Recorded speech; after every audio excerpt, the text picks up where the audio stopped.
materi kita kali ini adalah tentang arus bolak-balik, ya, atau disingkat AC, alternating current. Itu apa? Adalah arus dan tegangan listrik yang memiliki besar dan arah yang berubah terhadap waktu, ya. Kalau arus arah itu kan dari satu arah, ya, arahnya. Kalau bolak-balik itu ya kanan kiri begitu. Jadi arusnya itu bolak-balik. Nah, arus bolak-balik itu simbolnya seperti ini, ya, seperti ini, tak teringga ini, atau grafik sinus, ya. Lalu dihasilkan oleh ini stop kontak ini. Kalian di rumah itu ada stop kontak ini. Ini arusnya bolak-balik, ya. Di sini tidak ada plus dan min, yang ada adalah nol dan fasa. Ya, fasa itu yang nyetrum itu, ya. Yang nol itu yang tidak nyetrum. Jadi nilainya fasa ini bisa di atas 0 atau di bawah 0. Jadi bolak-balik, ya. Lalu sumbernya yang sering kamu lihat adalah ini, ya, generator ini. Nah, generator ini dalamnya itu inti utamanya adalah magnet, ada kumparan yang diputar, ya. Lalu ini dihubungkan dengan sikat-sikat ini, lalu ini dihubungkan dengan beban. Nah, ketika kumparan berputar, maka di dalam kumparan terjadi perubahan medan magnet. Perubahan medan magnet menghasilkan arus bolak-balik atau GGL, gaya gerak listrik. Nah, seperti ini, ya. Ini misalnya kutub utara selatan, ini kumparannya, luasnya ini A, ya. Lalu diputar dengan kecepatan sudut omega, medan magnetnya sebesar B, banyak lilitannya N, maka di sini akan terjadi beda potensial dengan rumus ini, E sama dengan NBA omega sin omega T. NBA omega sin omega T, ya. N banyak lilitan, B medan magnetik, A luas, omega kecepatan sudut. Nah, anak-anak, kalau sin nilainya 1 berarti nilainya maksimum, ya. Jadi nilai maksimumnya adalah ini, NBA omega, ya. Ini nilai maksimumnya. Misalnya begini, ya, ada generator yang menghasilkan tegangan dengan persamaan V sama dengan 200 sin 200T. Berapakah nilai dari V max dan frekuensi tegangan atau F, ya. Nah, kita lihat V nya 200 sin 200T, lalu berapakah V max nya. Nah, anak-anak, kita lihat, ya, V max nya adalah di depan sin ini. Nah, jadi ini adalah V max nya. Jadi V max nya 200. Nah, omega adalah di depan T. Di depan T adalah 200, ya. Jadi omega sama dengan 200. Omega adalah 2pi kali F, sehingga F nya adalah 31,81. Jadi frekuensinya 31,81. Nah, sekarang arus dan tegangan bolak-balik itu digambarkan seperti ini, nak sekalian. Jadi ini arusnya seperti ini, lalu tegangannya seperti ini. Jadi grafiknya adalah grafik sinus, ya. Ini ada sin, jadi dia grafik sinus. Nah, sekarang mana yang harus bolak-balik ini? A, B, C atau D? Ini 0, ya, tengah ini, ya. Ya. Yang harus bolak-balik yang C ini, ya, karena nilainya plus dan min, berarti bolak-balik, ya. Kalau ini kan di atas plus, jadi plus terus. Ini di bawah 0, jadi min, ini plus, ya. Jadi yang betul ini. Jadi ada plus, ada minnya. Ini harus bolak-balik. Nah, sekarang kita lihat nilai tegangannya, ya, anak-anak. Di sini ada beberapa istilah untuk tegangan atau voltase, ya. Nah, ini misalnya grafiknya ini.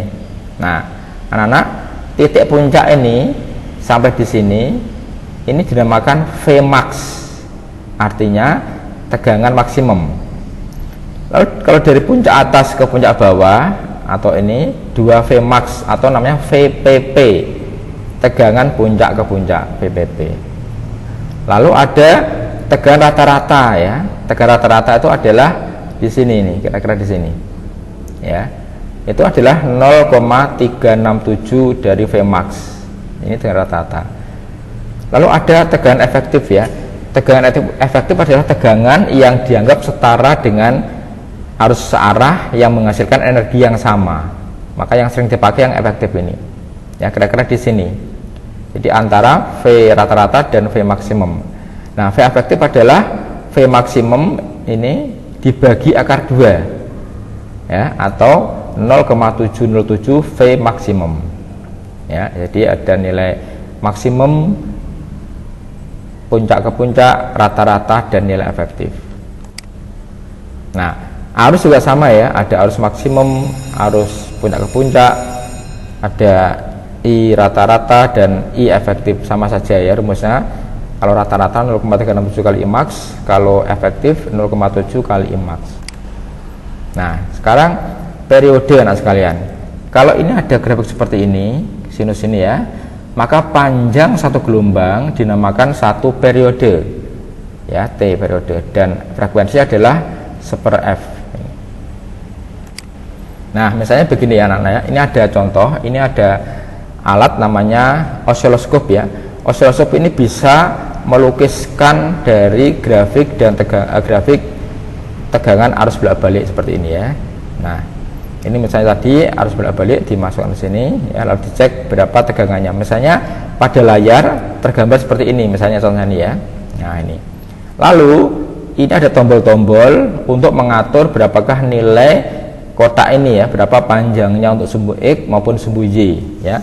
Misalnya alat ini diatur sehingga sumbu vertikal itu menunjukkan 2 volt per senti. Jadi satu kotak ini itu panjangnya 2 volt.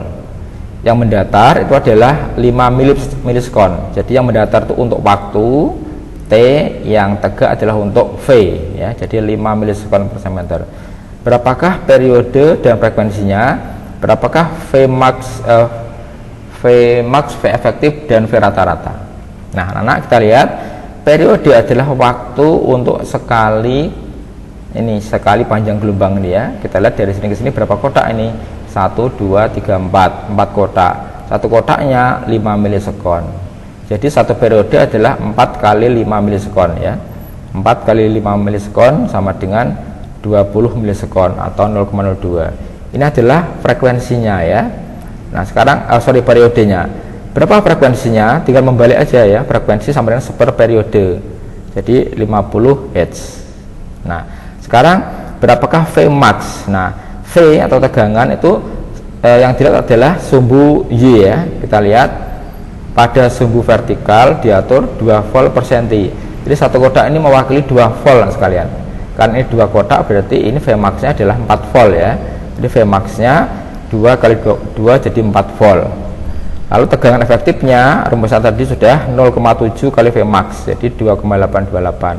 V rata-ratanya 0,367 kali V max atau 1,468 ya. Ini alat osiloskop untuk mengetahui nilai periode, frekuensi, V max dan seterusnya. Nah sekarang kita lihat hambatan pada arus bolak-balik. Nah apa bedanya hambatan pada arus arah dan arus bolak-balik? Nah kalau pada arus bolak-balik itu ada 2 jenis hambatannya, yaitu hambatan murni atau R dan hambatan semu atau reaktansi simbolnya X ya. Jadi pada arus bolak-balik itu ada hambatan murni R dan hambatan semu. Artinya apa? Hambatan semu ini hanya muncul jika dihubungkan dengan arus bolak-balik. Kalau arus arah tidak ada gitu ya. Nah sekarang hambatan murni dihasilkan oleh hambatan murni R ya. Sedangkan reaktansi atau hambatan semu itu dihasilkan oleh kumparan atau induktor dan kapasitor. Jadi kedua alat listrik ini atau komponen listrik ini menghasilkan hambatan semu ya. Artinya dia muncul ketika diberi arus bolak-balik. Nah hambatan semu yang dihasilkan oleh induktor atau kumparan dinamakan reaktansi induktif ya. Induktor induktif itu. Reaktansi adalah hambatan semu. Jadi hambatan semu oleh induktor.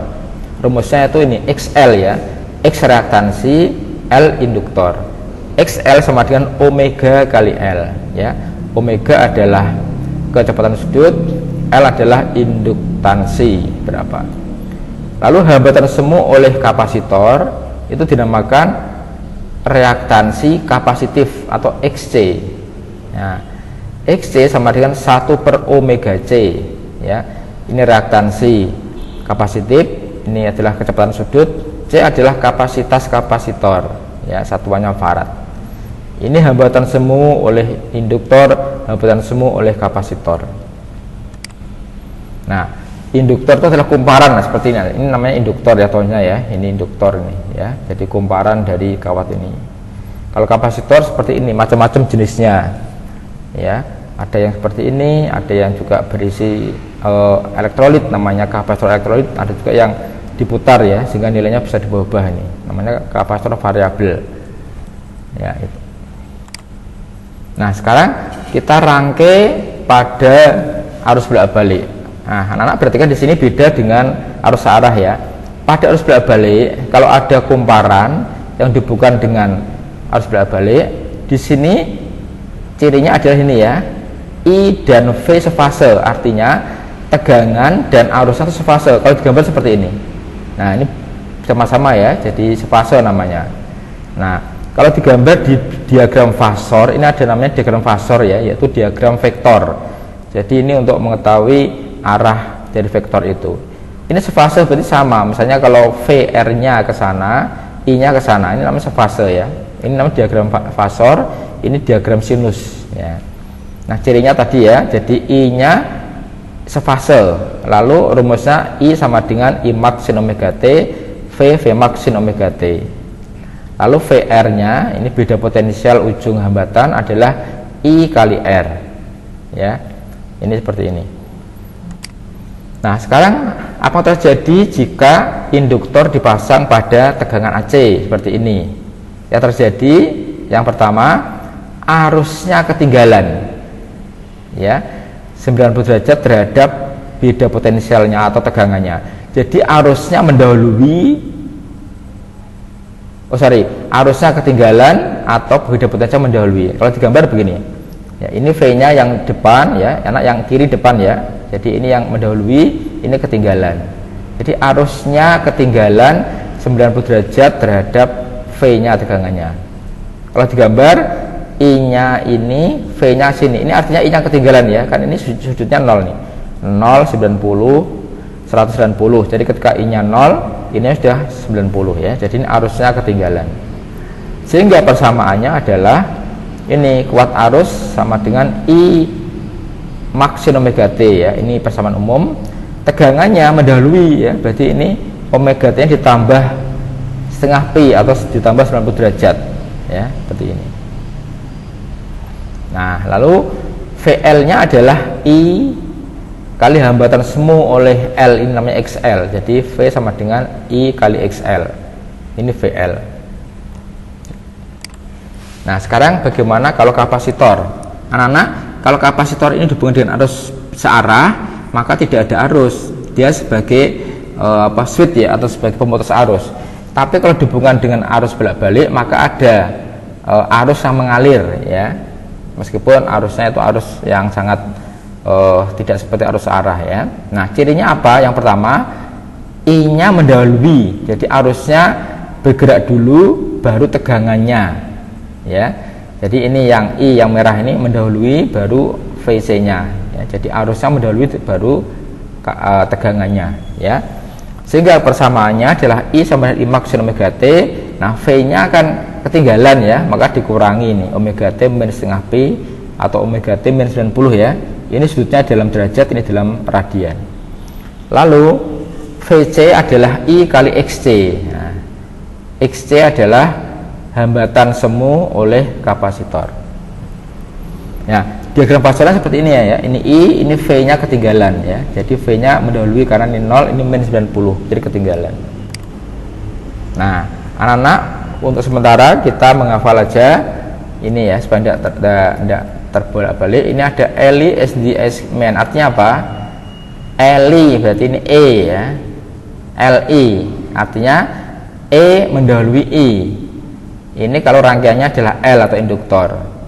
Kalau kapasitor I di depan ya, atau E-nya ketinggalan. Ya, jadi ini I di depan C, kalau ini I di belakang E. Ini adalah rangkaian induktor, ini rangkaian kapasitor. Ya, saya kira hari ini sampai di sini dulu.